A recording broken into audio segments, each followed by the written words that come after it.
কপিল শর্মা কে? কপিল শর্মা কে? হ্যাঁ এই মানুষটাকে চিনে রাখো তোমরা, এই মানুষটা। নাম কি? তোমরা আজকে ঘটনাটা বলি তাহলে।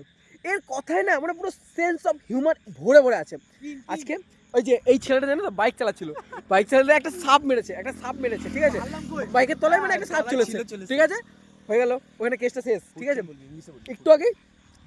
একটু আগেই এই রাস্তা দিয়ে যাচ্ছিল, এই যে এই গাড়িটা দিয়ে রাস্তা দিয়ে যাচ্ছিল, একটা ব্যাংক পড়েছে, একটা ব্যাংক, এই রাস্তার সামনে না একটা ব্যাংক পড়েছিল, এখানে একটা ব্যাংক পড়েছিল, ব্যাংক ছিল, ব্যাংকটাকে মেরে দিয়েছে, ঠিক আছে। আমি বলছি ব্যাংকটাকে মেরে দিই, তখন এই সেন্স অফ হিউমার কিং এর মাথায় একটা মুকুট দিচ্ছি আমি, ঠিক আছে, সেন্স অফ হিউমার কিং।